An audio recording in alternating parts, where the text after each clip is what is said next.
मैं डॉक्टर भामा अग्रवाल आपके अपने यूट्यूब चैनल पर आपका स्वागत करती हूँ, अभिनंदन करती हूँ। आइए प्यारे बच्चों, आज हम ध्रुव स्वामिनी नामक नाटक का अध्ययन शुरू करते हैं। इस नाटक के अध्ययन से पूर्व इसे सरल और सहज बनाने के लिए हमें इसकी भूमिका को समझना होगा, जो इस प्रकार है। ध्रुव स्वामिनी नाटक छायावादी साहित्यकार जयशंकर प्रसाद द्वारा रचित है, जो 1933 में प्रकाशित हुआ। यह भारतीय इतिहास के स्वर्ण युग गुप्त काल की पृष्ठभूमि को लेकर रचा गया। इसमें पुरुष सत्तात्मक समाज के शोषण के विरुद्ध नारी के विद्रोह द्वारा उसके अस्तित्व, अस्मिता, अधिकार, अनुचित विवाह से मोक्ष तथा पुनर्लगन की समस्या का समाधान प्रस्तुत किया गया है। यहाँ समुद्रगुप्त की मृत्यु से लेकर चंद्रगुप्त के राजा बनने तक के समय के घटनाक्रम को 3 भागों में विभाजित किया गया है। पात्र सूची: ध्रुव स्वामिनी, मंदाकिनी, कोमा, चंद्रगुप्त, रामगुप्त, शिखर स्वामी, पुरोहित, शकराज, खिंगिल, मिहिरदेव, सामंत कुमार, शक सामंत, प्रतिहारी, प्रहरी, दासी, कुबड़ा, बोना, हिजड़ा, नर्तकियां। प्रथम अंक इस प्रकार है। तीसरे अंक के स्मरणीय बिंदु इस प्रकार हैं। नंबर 1, तीसरे अंक के आरंभ में शक दुर्ग के एक प्रकोष्ठ में चिंतित ध्रुव स्वामिनी बैठी हुई है। नंबर 2, एक सैनिक राजाधिराज रामगुप्त के दुर्ग में आने की सूचना देता है। नंबर 3, ध्रुव स्वामिनी चंद्रगुप्त के घावों के विषय में जानकारी लेती है। नंबर 4, शक दुर्ग की जीत पर मंदाकिनी ध्रुव स्वामिनी को बधाई देती है। नंबर 5, तभी पुरोहित ग्रह शांति के लिए आते हैं तो उन्हें ध्रुव स्वामिनी की हृदय विदारक दशा का पता चलता है। तब वह धर्मशास्त्र का विधान पुनः देखने चले जाते हैं। नंबर 6, कोमा अपने पालनहार पिता मिहिर देव के साथ शकराज का शव लेने आती है। नंबर 7, शकराज का शव लेकर जाती हुई निरीह कोमा और मिहिर देव को रामगुप्त मरवा देता है। नंबर 8, सामंत कुमार रामगुप्त के इस कुकृत्य पर उसकी निंदा करते हैं। नंबर 9, अपनी आलोचना सुनकर रामगुप्त वहां पहुंच जाता है। नंबर 10, रामगुप्त सभी सामंत कुमारों और चंद्रगुप्त को बंदी बनाने का आदेश सैनिकों को दे देता है। नंबर 11, ध्रुव स्वामिनी चंद्रगुप्त से प्रतिवाद करने के लिए कहती है। नंबर 12, तभी पुरोहित धर्मशास्त्र का विधान सुनाने आ जाते हैं। नंबर 13, रामगुप्त अपना विरोध करती हुई ध्रुव स्वामिनी को बंदी बनाने का आदेश एक सैनिक को देता है। नंबर 14, यह देख आवेशित चंद्रगुप्त लोह श्रृंखला तोड़कर आजाद हो जाता है। नंबर 15, चंद्रगुप्त सामंत कुमारों को मुक्त करने का आदेश सैनिकों को देता है और अपने अधिकारों की मांग करता है। नंबर 16, शिखर स्वामी ग्रह कलह शांत करने के लिए परिषद बुलाता है। नंबर 17, परिषद चंद्रगुप्त को सम्राट घोषित करती है। नंबर 18, पुरोहित धर्मशास्त्र का विधान सुनाते हुए ध्रुव स्वामिनी को रामगुप्त से मोक्ष की आज्ञा देते हैं। नंबर 19, परिषद और शिखर स्वामी को अपना विरोधी देखकर रामगुप्त चंद्रगुप्त के वध का प्रयास करता है। नंबर 20, एक सामंत कुमार रामगुप्त के इस अनुचित प्रयास के कारण उसका वध कर देता है। नंबर 21, परिषद, सामंत कुमार, सैनिक सब एक साथ राजाधिराज चंद्रगुप्त व महादेवी ध्रुव स्वामिनी की जय का उद्घोष करते हैं। इस दृश्य के साथ नाटक का सुखद अंत होता है और पर्दा गिरता है। आइए बच्चों, अब हम इस तीसरे अंक के पदों की व्याख्या द्वारा इसे समझने की कोशिश करते हैं। पद संख्या 25, ध्रुव स्वामिनी। मेरे वीर सहायकों, मैं तो स्वयं एक परित्यक्ता और हतभागिनी स्त्री हूँ। मुझे तो अपनी स्थिति की कल्पना से भी क्षोभ हो रहा है। मैं क्या कहूँ। सामंत कुमार, मैं सच कहता हूँ, रामगुप्त जैसे राजपद को कलुषित करने वाले के लिए मेरे हृदय में तनिक भी श्रद्धा नहीं। वे विजय का उत्साह दिखाने यहाँ किस मुंह से आए, जो हिंसक, पाखंडी, शिव और कलीव हैं। प्रसंग, प्रस्तुत पंक्तियां छायावादी साहित्यकार श्री जयशंकर प्रसाद जी द्वारा रचित ध्रुव स्वामिनी नामक नाटक के तीसरे अंक से ली गई है। संदर्भ, इस नाटक में श्री जयशंकर प्रसाद ने ऐतिहासिक गुप्तकालीन पृष्ठभूमि में कल्पना को मिलाकर एक ऐसा ताना बाना बुना है जिसमें नारी शोषण के विरुद्ध आवाज उठाकर उसके अस्तित्व, अस्मिता, अधिकार व पुनर्लगन की समस्या का समाधान प्रस्तुत किया गया है। यहाँ उस घटना का वर्णन है जब शकराज की मृत्यु के बाद शक दुर्ग की जीत की खबर सुनकर रामगुप्त किले में पहुंच गए हैं और वे देवी ध्रुव स्वामिनी की आज्ञा से शकराज का शव लेकर जाती हुई कोमा तथा आचार्य मिहिर देव का वध करवा देते हैं। ऐसे में सामंत कुमार मंदाकिनी इस निंदनीय घृणित कार्य के लिए रामगुप्त की निंदा करते हैं और ध्रुव स्वामिनी को आकर इसकी सूचना देते हैं। तब ध्रुव स्वामिनी कहती है, व्याख्या, शब्दों के अर्थ आवश्यकता के अनुसार। मेरे वीर सहायकों, वीर बहादुर, सहायकों सहायता करने वालों, स्वयं खुद परित्यक्ता पति के द्वारा त्यागी हुई हतभागिनी अभागी स्त्री नारी हूँ। स्थिति, दशा अथवा अवस्था, कल्पना सोचकर भी क्षोभ, क्रोध, गुस्सा, राजपद, राजा का पद कलुषित, बदनाम करना, तनिक थोड़ी सी भी श्रद्धा, आदर व सम्मान, विजय, जीत, उत्साह, साहस, हिंसक, हिंसा करने वाला, पाखंडी, ढोंग करने वाला, क्षीव, नशे में चूर, राज सत्ता के नशे में चूर, कलीव, कापुरुष, कायर। यहाँ जब शकराज का शव लेकर कोमा और आचार्य मिहिर देव जा रहे हैं तो रामगुप्त उनका वध करवा देता है। ऐसे में सामंत कुमार और मंदाकिनी इस कार्य को अनुचित समझकर उसकी निंदा करते हैं और इसे अन्यायपूर्ण बताते हैं।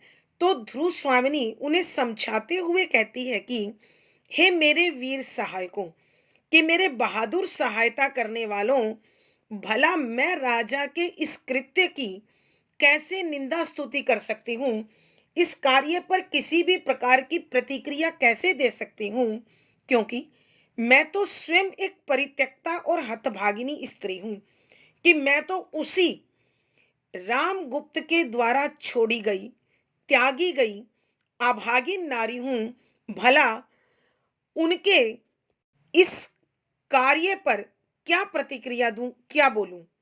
मुझे तो अपनी स्थिति की कल्पना से भी क्षोभ हो रहा है कि मुझे तो खुद की हालत पर, दशा पर, अवस्था पर सोचकर ही क्रोध आ रहा है कि मैं कैसी स्त्री हूं और मैं क्यों उनसे संबंध बनाए हुए हूं। मैं क्या कहूं कि मैं कुछ नहीं कह सकती, मैं कोई प्रतिक्रिया नहीं दे सकती।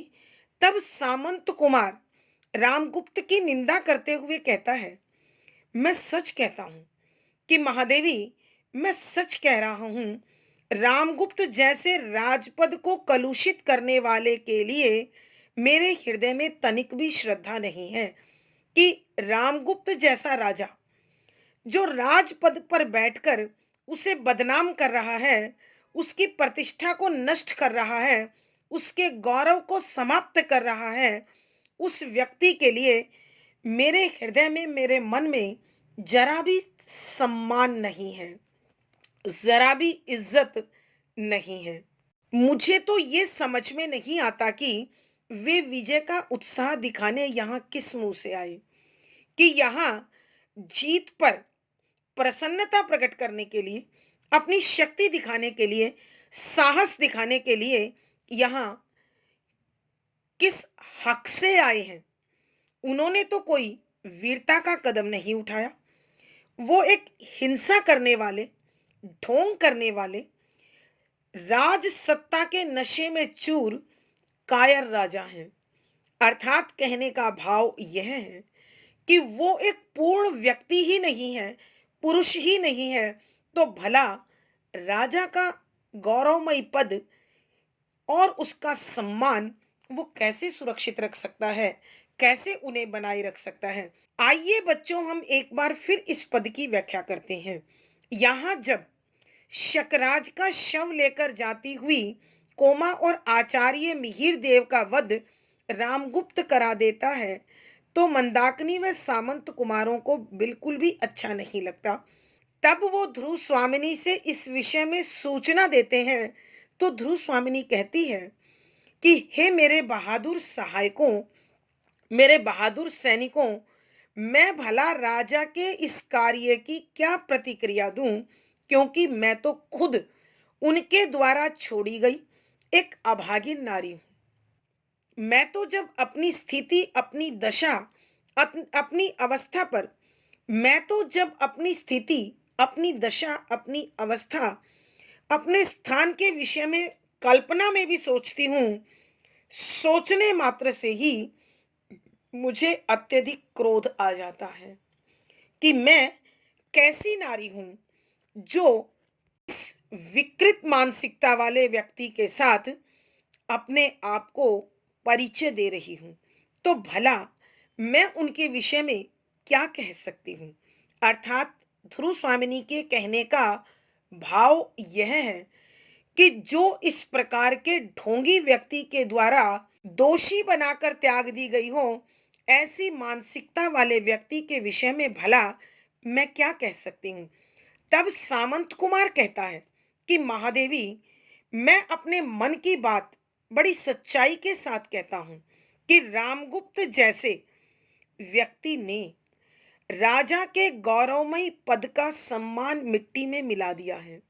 वह इस पद को अपमानित कर रहा है और ऐसे व्यक्ति के लिए मेरे हृदय में जरा भी सम्मान नहीं है, प्रतिष्ठा नहीं है, इज्जत नहीं है।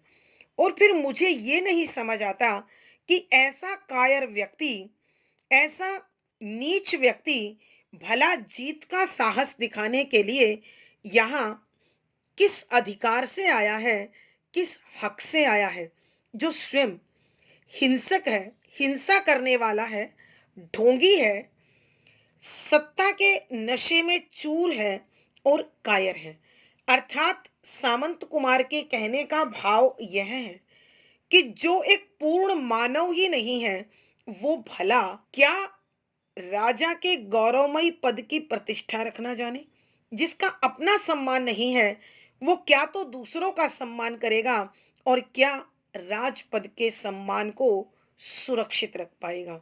भावार्थ, नाटककार के कहने का भाव यह है कि रामगुप्त की कमजोरियों के कारण, उसकी दुष्चरित्रता के कारण उसका कोई सम्मान नहीं करता है।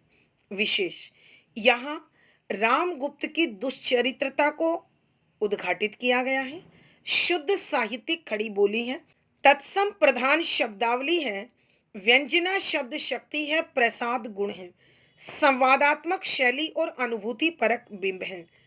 पद संख्या 26। रामगुप्त सहसा शिखर स्वामी के साथ प्रवेश करके क्या कहा? फिर से तो कहना। सामंत कुमार गुप्त कुल के गौरव को कलंक कालिमा के सागर में निमज्जित करने वाले शिखर स्वामी उसे बीच में ही रोककर, चुप रहो, क्या तुम लोग किसी के बहकाने से आवेश में आ गए हो? चंद्रगुप्त की ओर देखकर, कुमार यह क्या हो रहा है? प्रसंग पूर्वक संदर्भ, यहाँ उस घटना का वर्णन है जब सामंत कुमार रामगुप्त के द्वारा निरीह कोमा और मिहिर देव का वध करवाने का दृश्य देखता है और वह घृणा से भरकर, आक्रोश से भरकर रामगुप्त की निंदा करता है। तभी वहां रामगुप्त पहुंच जाता है। कहता है कि व्याख्या शब्दों के अर्थ आवश्यकता के अनुसार रामगुप्त सहसा शिखर स्वामी के साथ प्रवेश करके कि रामगुप्त अचानक शिखर स्वामी के साथ देवी ध्रुव स्वामिनी के कक्ष में पहुंचता है और तब वहां सामंत कुमार को अपने लिए अनुचित शब्द बोलते हुए सुनकर कहता है कि क्या कहा? कि सामंत कुमार तुम क्या कह रहे हो? फिर से तो कहना। कि एक बार फिर बोलकर दिखाओ, ये जो शब्द तुम मेरे लिए प्रयोग कर रहे हो, तुम्हें इसके लिए मैं दंडित करूंगा। तुम्हारी शक्ति और भावना को मैं समझाऊंगा। तब सामंत कुमार बड़ी निर्भीकता से उत्तर देते हैं, गुप्त कुल के गौरव को कलंक कालिमा के सागर में निमज्जित करने वाले, कि आप गुप्त कुल के सम्मान को दोष युक्त बनाने वाले, उसे कलंक के गहरे सागर में डुबोने वाले हो। अर्थात कहने का भाव यह है कि तुम अपने कुकृत्यों से, दुष्कर्मों से गुप्त काल के गौरवमयी सर्विणम इतिहास को धूमिल कर रहे हो, मैला कर रहे हो, उसे कलंकित कर रहे हो, दागिल कर रहे हो और उसे बदनाम कर रहे हो। तब शिखर स्वामी उसे बीच में ही रोककर कहता है, चुप रहो, कि चुप रहो, क्या तुम लोग किसी के बहकाने से आवेश में आ गए हो? क्या तुम्हें किसी ने बहकाया है जो आवेश में आकर, क्रोध में आकर ऐसी बातें बोल रहे हो? इस प्रकार के शब्दों का प्रयोग एक राजा के लिए कर रहे हो? और शिखर स्वामी तब बड़ी गूढ़ दृष्टि से चंद्रगुप्त की ओर ऐसे देखता है मानो वो शब्द सामंत कुमार चंद्रगुप्त के कहने से बोल रहा हो। कुमार यह क्या हो रहा है? कि चंद्रगुप्त आखिर ये क्या हो रहा है? ये वही सामंत कुमार हैं जो तुम्हारे साथी हैं। क्या तुमने इन्हें बहकाया है? आइए बच्चों एक बार फिर इस पद की व्याख्या करते हैं कि जब सामंत कुमार ध्रुव स्वामिनी के समक्ष रामगुप्त के दुष्कर्म की निंदा करते हुए उसे पाखंडी, कायर, हिंसक और नशे में चूर कहता है, तो अचानक रामगुप्त वहां शिखर स्वामी के साथ आ जाता है और वह क्रोध में आकर सामंत कुमार से कहता है, क्या कहा तुमने? एक बार फिर कहो। अगर दोबारा ऐसे शब्दों का इस्तेमाल किया तो मैं तुम्हें दंड दे दूंगा। सामंत कुमार बड़ी निर्भीकता से कहता है कि आप गुप्त कुल के गौरव को मिट्टी में मिलाने वाले हैं। तुमने आर्य समुद्र गुप्त के इस सम्मानित कुल को कलंक के सागर में इस प्रकार डुबो दिया है कि उसका सम्मान अब सुरक्षित रखना मुश्किल है। अर्थात कहने का भाव यह है कि तुमने अपने दुष्कृत्यों से, कुकृत्यों से गुप्त वंशीय इतिहास को मैला कर दिया, धूमिल कर दिया, कलंकित कर दिया और दागिल बना दिया। तब शिखर स्वामी उसे बीच में ही रोककर कहते हैं, चुप रहो, कि चुप हो जाओ। ये क्या बोल रहे हो? ऐसा लगता है कि तुम किसी के बहकाने के कारण इस प्रकार के अनुचित शब्दों का प्रयोग महाराज के लिए कर रहे हो। तब शिखर स्वामी चंद्रगुप्त की ओर बड़ी गहरी दृष्टि से देखते हुए, मानो वह चुपचाप ये कह रहा हो कि ये वही सामंत कुमार है जो तुम्हारे साथ था और तुमने इसे बहकाया है। इसी कारण यह इस प्रकार के अनुचित शब्दों का प्रयोग राजा के लिए कर रहा है। कुमार, यह क्या हो रहा है कि चंद्रगुप्त, यह तुम्हारे सैनिक, तुम्हारे साथी कैसे शब्दों का इस्तेमाल कर रहे हैं? ये क्या राजगौरव की प्रतिष्ठा का, मर्यादा का उल्लंघन हो रहा है? भावार्थ, यहाँ नाटककार के कहने का भाव यह है कि रामगुप्त ने अपने घृणित कर्मों से अपने लिए अपमान, निरादर, निंदा, तिरस्कार निर्मित कर लिया। विशेष यहाँ वीर सामंत कुमार की निर्भीकता का उल्लेख है। शुद्ध साहित्यिक खड़ी बोली है, तत्सम प्रधान शब्दावली है, व्यंजना शब्द शक्ति और प्रसाद गुण है, अनुभूति परक बिंब और संवादात्मक शैली का निर्वाह हुआ है। पद संख्या 27। रामगुप्त, दुर्विनीत, पाखंडी, पामरो, तुम्हें इस धृष्टता का क्रूर दंड भोगना पड़ेगा। नेपथ्य की ओर देखकर, इन विद्रोहियों को बंदी करो। रामगुप्त के सैनिक आकर सामंत कुमारों को बंदी बनाते हैं। रामगुप्त का संकेत पाकर सैनिक लोग चंद्रगुप्त की ओर बढ़ते हैं और चंद्रगुप्त श्रृंखला में बंध जाता है। प्रसंग पूर्ववत संदर्भ, यहाँ उस घटना का वर्णन है जब ध्रुव स्वामिनी के समक्ष सामंत कुमार रामगुप्त के घृणित कार्यों के कारण उसे अभद्र शब्दों से पुकारता है, तो रामगुप्त शिखर स्वामी के साथ वहां आकर उसके इन शब्दों का विरोध करते हैं। तब रामगुप्त उस सामंत कुमार को कहता है कि व्याख्या, शब्दों के अर्थ साथ साथ दुर्विनीत, जो नम्र नहीं है, अक्खड़, उग्र, उदंड, पाखंडी, ढोंग करने वाले, पामर, नीच, तुम्हें, तुमको इस मुझे अनुचित शब्द कहने वाली धृष्टता, दोष के लिए, अपराध के लिए क्रूर, भयानक दंड, सजा भोगना पड़ेगा, भोगनी पड़ेगी। नेपथ्य, पर्दे के पीछे विद्रोह करने वालों को बंदी कैद में डालना। यहां रामगुप्त अपना विरोध करने वाले सामंत कुमार को कहता है कि तुम नम्र नहीं हो, अक्खड़ हो, उदंड हो, उग्र हो और ढोंगी हो तथा नीच हो। तुम ये जो राजा के लिए अनुचित शब्दों का प्रयोग कर रहे हो, यह जो मुझे अभद्र शब्दों से पुकार रहे हो, तुम्हें इस अपराध के लिए भयानक सजा मिलेगी जब तुम्हें समझ में आएगा कि मर्यादित आचरण क्या होता है। और वह पर्दे के पीछे की ओर देखते हुए और वह शून्य में देखते हुए सिपाहियों को आदेश देता है कि इन विद्रोह करने वाले लोगों को कैद कर लो, बंदी बना लो। तभी रामगुप्त के सैनिक आकर सभी सामंत कुमारों को बंदी बना लेते हैं और रामगुप्त का इशारा पाकर एक सैनिक चंद्रगुप्त की ओर बढ़ता है। रामगुप्त का संकेत पाकर सैनिक लोग चंद्रगुप्त की ओर बढ़ते हैं और चंद्रगुप्त श्रृंखला में बंध जाता है।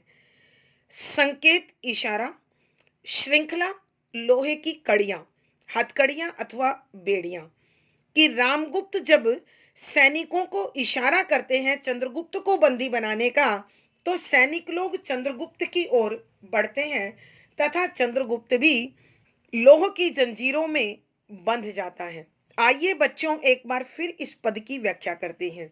यहाँ रामगुप्त अपना विरोध करते हुए सामंत कुमार को कहता है कि तुम अक्खड़ हो, उदंड हो, उग्र हो तथा ढोंगी हो, नीच हो। तुम जो राजा के लिए अनुचित शब्दों का इस्तेमाल कर रहे हो, इसके लिए तुम्हें भयानक दंड मिलेगा, सजा मिलेगी। और फिर शून्य में देखता हुआ वह सैनिकों को आदेश देता है कि इन विद्रोह करने वालों को बंदी बना लिया जाए। तभी सैनिक वहां आकर सामंत कुमारों को बंदी बना लेते हैं और रामगुप्त का इशारा पाकर कुछ सैनिक लोग चंद्रगुप्त की ओर बढ़ते हैं तथा चंद्रगुप्त बड़ी विनम्रता के साथ, शालीनता के साथ, धैर्य के साथ लोह की कड़ियों में बंध जाता है। अर्थात कहने का भाव यह है कि रामगुप्त जैसा कायर राजा यथार्थ सच्चाई हकीकत का सामना करने में अपने आप को हमेशा असमर्थ पाता है। भावार्थ, यहाँ नाटककार के कहने का भाव यह है कि रामगुप्त अपनी कमियों पर दृष्टि न डालकर हर कार्य के लिए दूसरों को ही दोषी समझता है। अर्थात कहने का भाव यह है कि जो स्वयं दोषी होता है उसे सारा जग दोषी नजर आता है और शक्ति के नशे में चूर ऐसे व्यक्ति उचित अनुचित का निर्णय नहीं कर पाते। विशेष यहाँ रामगुप्त की अदूरदर्शिता पर प्रकाश डाला गया है। शुद्ध साहित्यिक खड़ी बोली है, तत्सम प्रधान शब्दावली है, व्यंजना शब्द शक्ति और प्रसाद गुण है, अनुभूति परक बिंब तथा संवादात्मक शैली का निर्वाह हुआ है। पद संख्या 28। ध्रुव स्वामिनी। कुमार, मैं कहती हूं कि तुम प्रतिवाद करो, किस अपराध के लिए यह दंड ग्रहण कर रहे हो।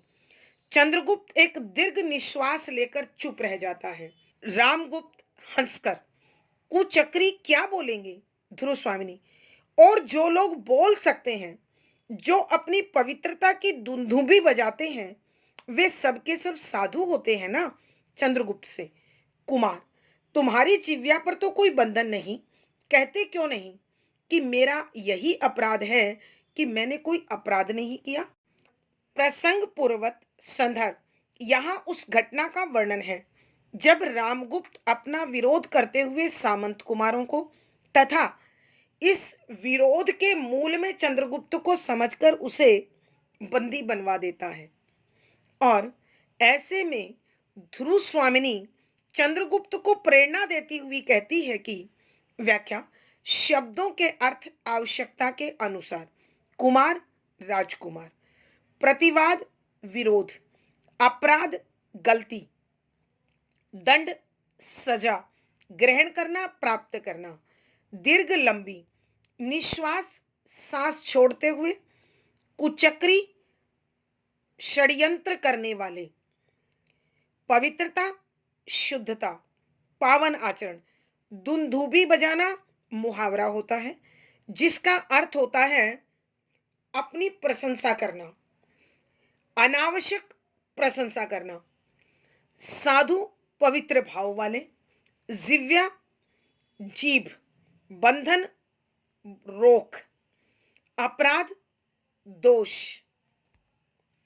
यहां जब रामगुप्त सामंत कुमारों और निर्दोष चंद्रगुप्त को लोह श्रृंखला में बंधवा देता है, लोहे की कड़ियों में बंधवा देता है, कैद करवा देता है, तो यह ध्रुव स्वामिनी को तनिक भी अच्छा नहीं लगता।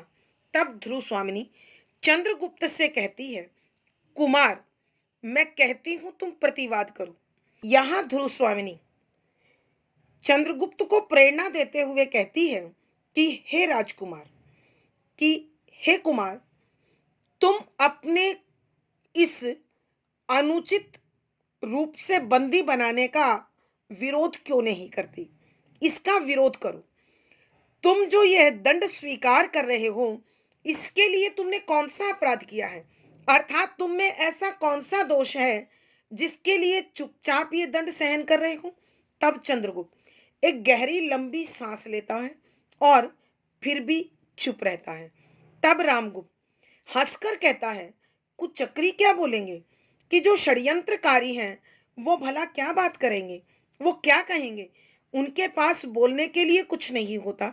तब ध्रुव स्वामिनी व्यंग करते हुए रामगुप्त को कहती है, और जो बोल सकते हैं और जो यहाँ बोल रहे हैं वो कौन है? अपनी पवित्रता की दुंदुभी बजाते हैं कि जो अपनी शुद्धता, पवित्रता, नैतिकता की वीणा बजा रहे हैं, बाजा बजा रहे हैं, ढोल बजा रहे हैं, वे सबके सब साधु होते हैं ना?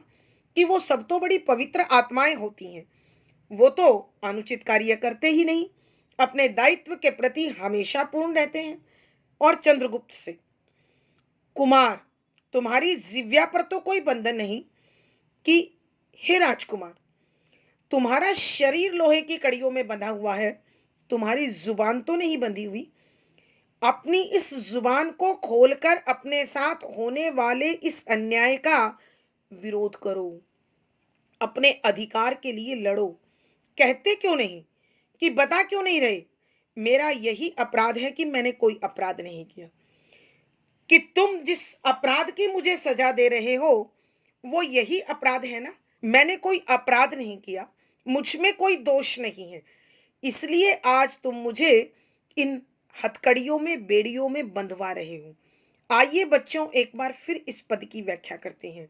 यहाँ जब रामगुप्त सामंत कुमार और निर्दोष चंद्रगुप्त को हथकड़ियों में, बेड़ियों में जकड़वा देता है, तो ध्रुव स्वामिनी चंद्रगुप्त को प्रेरित करते हुए कहती है कि राजकुमार, मैं कहती हूं तुम अपने साथ होने वाले इस अन्याय का विरोध करो। आखिर किस गलती के लिए, किस दोष के लिए चुपचाप इस दंड को स्वीकार कर रहे हो?